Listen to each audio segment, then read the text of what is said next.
Hello po sa inyong lahat mga ka-crypto. Ako po si Pinoy Crypto Trader. At sa video na ito ay atin pong pag-uusapan ang tungkol sa balitang ito kay Shiba Inu. Yan, kung saan si Ginoong Satoshi Kusama, siya po ang lead developer or pinuno ng mga developers ng Shiba Inu. Ayan, siya po ay yan nga, nag-provide siya or nagbigay siya ng last and final updates. Ayan, panghuling update po ito tungkol kay Shibarium. Ayan, kasi si Shibarium ay ito po ay kanilang inaayos. Yan, inaayos nila kasi nagkaroon po ng issue ito noong ito ay kanilang nilabas noong August 16. Ayan, yung may nagkaroon po kasi siya ng technical issue. Kaya agad pong ito po ay agad nilang temporary na uh, sinara at ito ay naging offline. Ayan, offline. Hindi po natin pwedeng ma-access ito kasi ito na ngayon ay naka-private mode. Ayan, para maayos po nila yung ayusin muna nila yung problema. Ayan po ang ating aalamin sa balita na ito. Ayan, kung ano na nga ba ang nangyayari dito.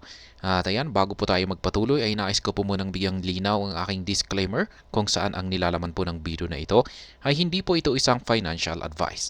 For education and information purposes lamang po ang layunin nito.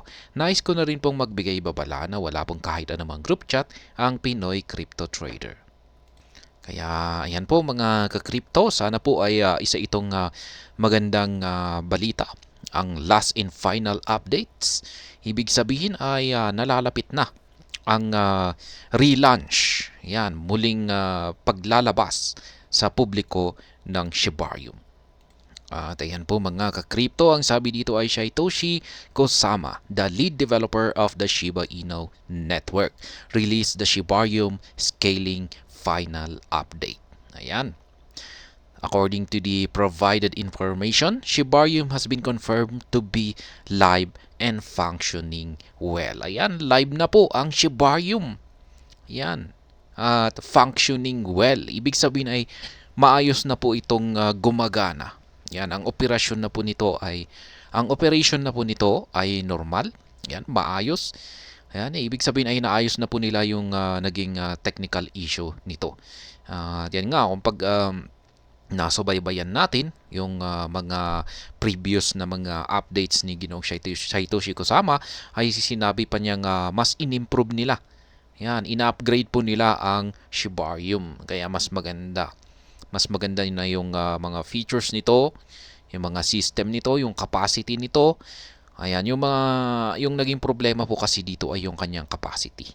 Yan po yung naging technical issue. Hindi po kinaya ng Shibarium yung biglang massive influx or bigla ang pagdagsa ng mga users nito. Yan, kaya hindi kinaya ng capacity nito, kaya nagkaroon ng problema sa bridge network nito. Kaya yan yung isa sa mga inayos nila. Pinalaki nila yung capacity niya para ma-handle niya ang napakalaking traffic. Yan. Yeah, yan. In the announcement, it was highlighted that even prior to its official public launch, Shibarium had already attracted an impressive count of 65,000 wallets and had facilitated an astonishing 350,000 transactions. Yan po nung ito po ay unang nailabas. Ayan, ay ganito na kaagad yung ipinakita na yan na ang ipinakita na activities na naganap dito kay Shibarium. Yan, umabot na kaagad sa 65,000 wallets ang na-create. At maliban dyan ay nakaabot na siya ng 350,000 na transactions. Kaya yan, ganyan po katindi si Shibarium. Ayan po, Polygon Network lends a helping hand to Shiba Inu. Ayan. Ang nangyari po kasi rito ay humingi po ng tulong si Ginoong Satoshi Kusama. Yan, hindi lang naman po si Ginoong, yung lahat po ng mga developers ng Shiba Inu ay humingi ng tulong sa ibang mga developers para mabilis ang pag-aayos dito kay Shibarium. Yan, at ang isa sa mga developers na kung saan sila humingi ng tulong ay yung mga developers ng Polygon.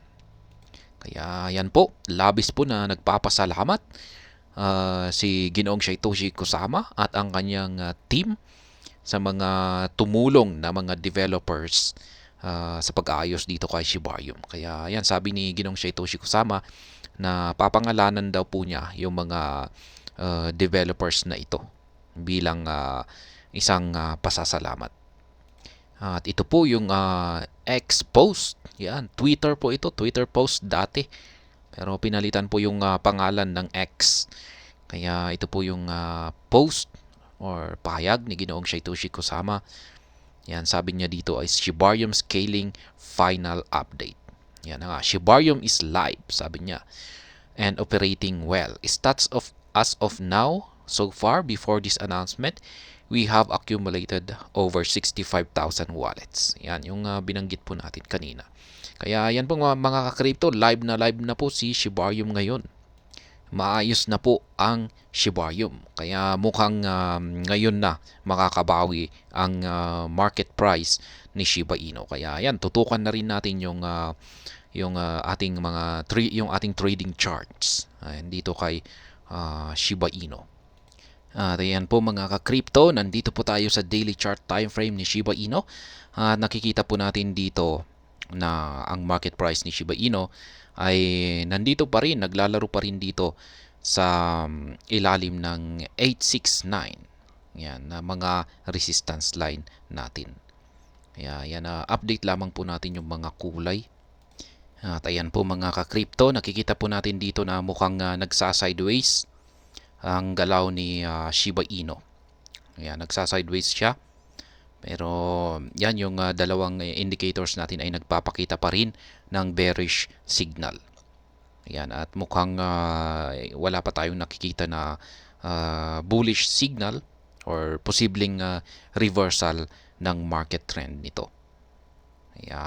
Ayan, siguro maaring lalabas ito sa mga susunod na araw. Kaya ayan, babantayan lamang po natin ito. At ayan pong muli mga ka-crypto. Ayan po ang latest at saka final update ni Ginoong Satoshi Kusama dito kay Shibarium. Live na po siya at operational. Ayan, maayos na po siyang gumagana. Kaya ayan, isa po itong napakagandang balita sa araw na ito kay Shiba Inu.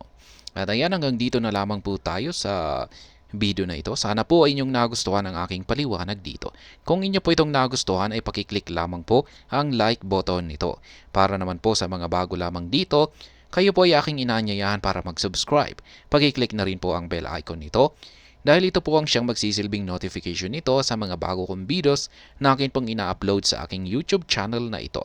Marami pong salamat sa panonood, ingat po tayo lagi at God bless po sa ating lahat.